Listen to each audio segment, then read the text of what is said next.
السلام عليكم البنات، كي دايرين؟ بخير؟ لاباس عليكم؟ نتمنى كلكم تكونوا بخير وعلى خير. مرحبا بكم على قناتي عالم نبيله. مرحبا بكم فيديو جديد، وصفه جديده. نتمنى يا ربي ينال اعجابكم. كما كتشوفوا لا فيديو ان شاء الله اليوم غادي نقدم لكم وصفه، يعني نحضر معكم واحد الوصفه منزليه طبيعيه فعاله جدا لعلاج السعال والحمى والزكام، ولا كنقولها لا غريب. المهم كل واحد ولا الرواح ولا. المهم هاد الوصفة هادي مجربة يا البنات، ديروها وردوا عليا. اللي يعني اللي مريض بالرواح او لا بالزكام او لا بلا قريب يستعمل هاد الوصفة هادي. تقريبا واحد 3 ايام او 4 ايام بدا يشرب كاس الصباح في الغداء وبالليل، وان شاء الله غادي يتعافى.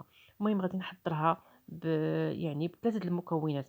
عندي هنا الليمون، وعندي هنا الثومه والعسل الحر. ما بينتوش، ولكن في التالي راه غادي نبين لكم. هنا كما كتشوفوا خديت واحد 2 ديال الليمونات قشرتهم، وغادي نقطعهم هكا دي بتي مورسو. كما كنعرفوا البنات، الليمون او البرتقال يعني فيه الفيتامين سي، وفيتامين سي تيقوي الجهاز المناعه، وعنده فوائد كثيره على الصحه ديالنا. الصراحة أنا كنتناولو بواحد الكمية كتيرة، نقدر ناكل حتى كيلو في النهار ما كنملش منه. كنصحكم البنات تاخدوا الليمون يعني بكثرة. زوين للصحة ديالنا، البشرة.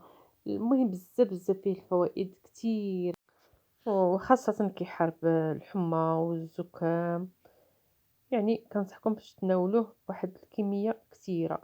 هنا كما كتشوفوا الليمون ديالي نزلته في واحد الكاسرونه، وغادي نزيد عليهم 4 ديال الضروس ديال الثومه، وغادي نغطيهم بالماء تقريبا واحد ايترو لارب على حسب الكميه اللي درت 2 ليمونات. غنكتفي غير بايترو لارب. صافي دابا غادي نوضعهم فوق النار يغليو تقريبا واحد، يعني واحد ربع ساعه حتى كطيب الثومه والليمون حتى هو كيطيب. هنا من بعد ما دازت ربع ساعة حيدته من فوق النار وخليته حتى كيدفى شوية. غادي نحيد الثومه ديالي وغادي نقشرها كما كتشوفوا. الثومه طايبه، غادي نحيد الثومه، نحيد لها القشور.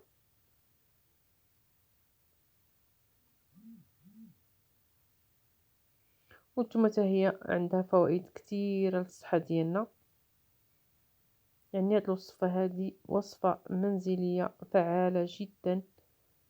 جربوها البنات وردوا عليا، خاصة الناس اللي كيعانيو من الحمى ومن الزكام.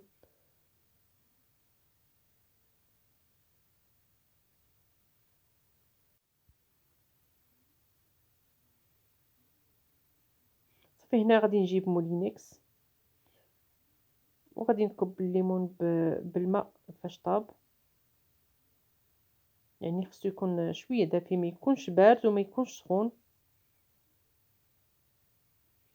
غادي نزيد دوك 4 ديال دروس الثومه، وغادي نطحن هادشي مزيان.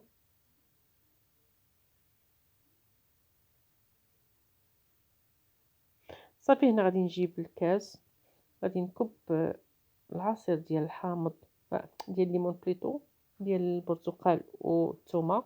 غادي نزيد عليهم واحد المعلقه كبيره ديال العسل الحره. ضروري البنات ديروا العسل الحره. غادي نخلط مزيان العسل حتى كيدوب في العصير.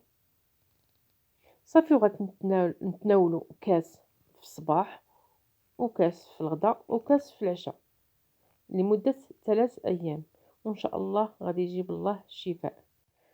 صدقوني البنات، هاد الوصفة هادي مجرباها يعني وعطات نتيجة فعالة جدا. هيس نستعملوها. اللي مريض بالزكام او بالحمى او بالسعال يستعمل هاد الوصفه هادي، ولكن يداومها تقريبا واحد 3 ايام، وان شاء الله غادي يجيب الله الشفاء. المهم البنات، الا عجبتكم الوصفه ديالي وعجبكم لا فيديو ديالي، بارطاجيو مع العائله والاحباب لتعم الفائده. وبالنسبه للمشاركين اول مره كيشاهدوا القناه ديالي، ما تنساوش تضغطوا على الاشتراك وتفعلوا الجرس ليصلكم كل جديد. وما تنساوش البنات تدعموني بلي لايك وبلي كومونتير. وشكرا على المتابعه ديالكم وعلى التشجيعات ديالكم. وان شاء الله نتلاقاو في فيديو جديد، وصفة جديدة، وإلى اللقاء.